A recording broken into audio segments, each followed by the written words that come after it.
These lands are full of secrets. Mystery is a vital part of them. When world knows too much, those in power become gods, and the knowledge is taken with them. Then the cycle repeats. New powers emerge, new stories are created, yet the secrets remain the same. We know our story, what the world is and was before. But it's blank, tasteless. The knowledge cannot be buried, we must know how the world functions. If we don't, the same mistakes will be made. I strongly believe this is the reason world has its cycles of disappearing knowledge. Someone must make a change, and I will be the one. I am who'll find the truth. I am the one who will know. I am Venitus. A young-looking man in long adventurer's robes is sitting on a crumbled stone wall of an ancient temple. He wears quite a large backpack filled to the brim with notes, tools and other kinds of equipment. In his hand, a human skull, barely damaged but old. As he holds it in front of his face, he ends his words speaking to it. What about you, priest? What do you care about? What do you know about this world? If I could, I would ask everything about your life and experience. Why the knowledge must be buried with its times? Why can't I speak to you? Oh, it would be perfect, wouldn't it? The only help you seem to be able to give. The sage reaches inside his robe and pulls an old parchment. Ah, the only piece of information that was left untouched in your temple, priest. Maybe that's even your work, since you are the only sign of previous life from here. Ah, I hope I'm right, and this note will lead me to the main temple of your people. Maybe I will find at least what god you did serve. It's time. Let us move, priest. Gaze upon your sanctuary once more. It might be the last time you see it. After standing up from the rubble and stone, the sage shows the remainings of the ancient temple to the priest's skull and then walks away from it. With parchment in the other hand, he recites the text from it, having it all memorized. After a 4 days long solitary journey through the abandoned mountain pass, the sage walks closer to his destination. During his whole travel, he was always thinking and talking about the parchment's text. Most of the time, to the skull, being his only company. At last, when he saw from the distance the stone pillars merged into the mountain's wall, he was filled with hope. You see this, priest? It is it. It is true. Centuries of research wandering through the most unusual of places. My whole life led to this. Thank you, priest. I finally was able to find it. The end of my journey. The answers I was seeking. It all should be here. At last, no more waiting. Let us enter your true home, priest. May your god guide me, if he still lives. Going through the last pathway, the sage now stands before the temple's entrance. Mostly intact, 2 tall columns of carved stone guard a leveled deep opening in the mountain. All this place hidden from the outside world, in a small valley centered around powerful and long path of mountains. No special symbols, neither runes to be found. The more the sage looks at this whole place, the less he truly sees. Of course, it would be too easy. But I suppose anything out here would be great, really. After all this time, the suspense is too much. But don't let us be carried away, priest. We must be cautious. From my experience, places such as this tend to be protected by magic. Sometimes even by the gods. The last talk with the priest is done. The sage feels motivated, yet remains calm. And without any more of standing around, he enters the mountain's temple. The ceiling keeps itself high. The outside light quickly fails to reach the end of the entrance itself. Before the sage lights his first torch, blue flames start to appear in front of him, from the braziers to the sides. Filled with composed excitement, the sage goes by them, constantly looking at the walls and magical fire.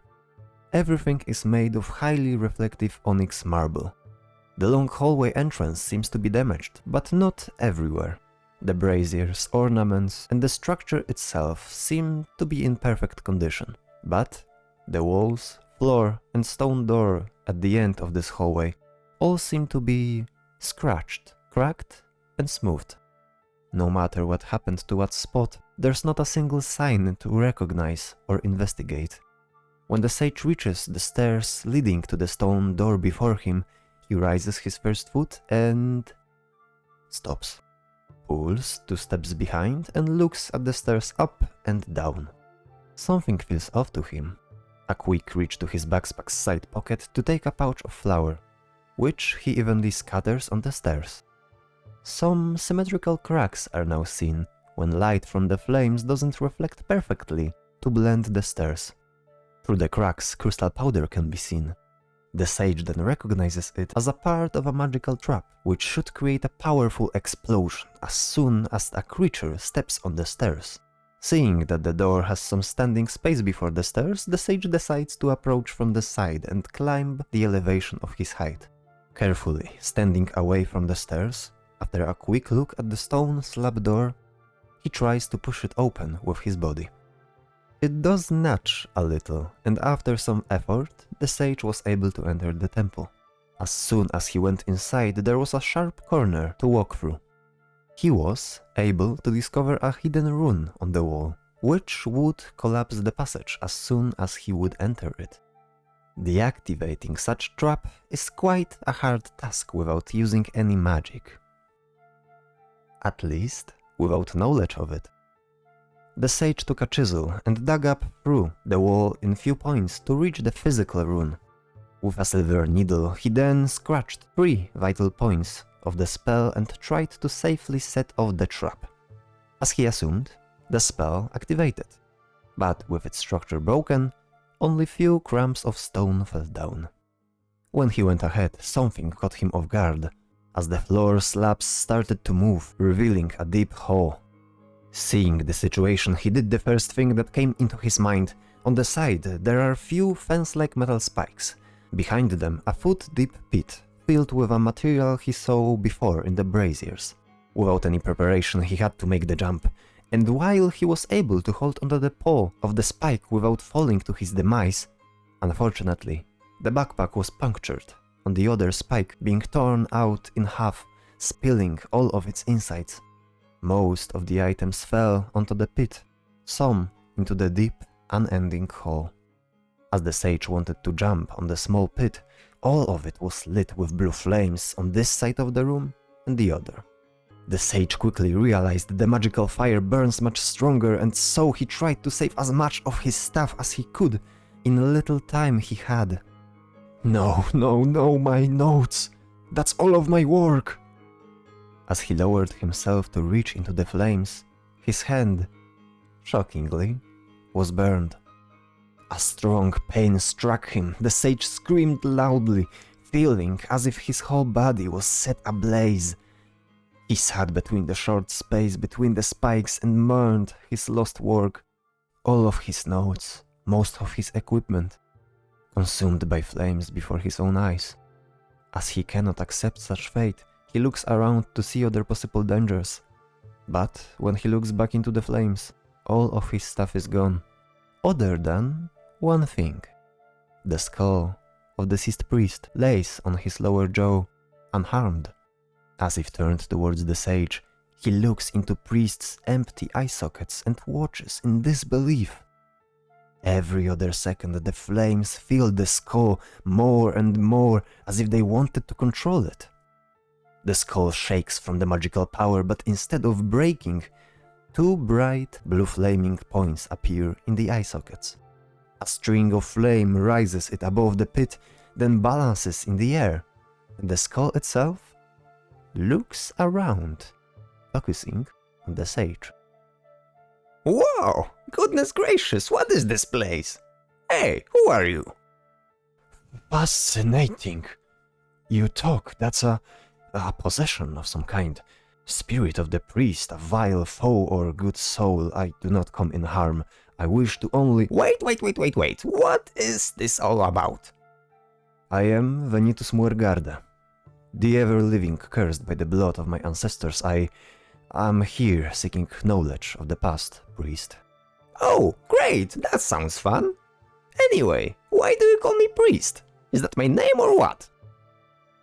You don't remember anything? Well, I do know I was not this the last time I checked. It seems like I'm dead. Or quite the opposite. I am undead. Such a fate. Oh well, happens. You don't really seem concerned at all. Your name, your memories, anything about your past. Please, tell me anything. Can do, friend. I don't even know the purpose of me being here. Don't you feel any hatred, sadness, any other particular emotions? Something that could tie you to your purpose? Nah. Frankly, I don't feel anything right now. Other than curiosity. Oh, also, you don't seem to be in a great situation right now. Let me help you. The skull focuses its flames, which stop moving for a moment, and with some ancient whispers of magic, those flames begin to cover the sage. They don't burn him, but rather infuse with magic, as he easily can feel a powerful energy in him. Now, you'll be fine. Just jump towards me. Magic will do its work. The skull flies towards the other edge of the room where the floor is still present. As the sage is left confused for a moment, he is able to learn about the spell that was cast on him. He then pushes himself lightly from the spike's metal pole and levitates slowly towards the skull. And then the spell wears off, with the sage slowly falling on his feet. Great! We can talk now face to face? Flesh to... Oh, bone to bone. How's that? You have bones, right? Yes, I do have bones. For a spirit that doesn't remember much, you seem to have quite a noticeable personality. Well, what can I say? I guess some things cannot just disappear. Although the skull seems suspicious to the sage, he cannot find a single sign that would expose the behavior of the spirit. While having a great intuition, he's not used to talking with undead creatures. Sadly, I don't think I'll be able to learn anything about you. Well then, thank you for your help. I'll be going my way now. Enjoy this place, I think this is your home. At least that was the temple of your god. Wait! You just lost all of your stuff. You might know a thing or two, but that's just insane to go alone now. Also, I don't know what to do with myself now. You seem like fun. I would gladly go with you. But I would gladly continue alone. I'm used to traveling by myself. Thank you for your proposition. The sage makes few steps forward, but the skull flies right up his face. Hey, don't just leave me. I mean, I was with you for some time already. What's the difference that I can talk now? Wait a second there, priest. What do you mean by that? You said you... Atata! Before you say anything, I'm just remembering things from some time. I know your voice. I know you were talking about this temple a lot. Some of it is foggy right now, but I'm starting to remember slowly. And who knows, maybe in time I'll remember something from my past, eh? The suspiciousness of the sage rises, but no matter how long he stares at the skull and thinks about its words, he cannot see through it at all. I must say, that's quite a conundrum you left me with, priest. You got me there. I'm curious. If there's even a chance I could know more, I'm obliged to accept your company. Great! Then what do we do now? First of all, I would be grateful for you to refrain from much talking. Until you regain your memories, of course. I don't really like talking. It takes away my focus, and in this place I need it the most. Whoa there, friend, why so serious? Don't stress about it, just talk to me like before. Nothing hard, right? That is different now. What? That doesn't even make any sense. Explain to me. please? Oh, I already see some problems here. Let me also rest for a bit. I can't think right now. Of course, take your time. I can wait all the time in the world. Don't you have some kind of a spell to just read my thoughts instead of this whole talk we do? Well, I do, but you won't take anything from it. Come on, you don't need to be scared of me. I'm already dead. I won't just die. A short silence enters the room as the sage becomes visibly disturbed. He doesn't like this. He doesn't like this at all. I'm sorry. I guess I can feel emotions sometimes. Anyway, rest well then. I won't bother you for now. Let me go and see ahead if something fishy isn't there. Right? Right. And as the skull flies away, the sage sits on the cold stone floor, thinking about this all, overwhelmed by so many changes and losses. He must adapt. No, I will adapt. All of this work won't go to waste.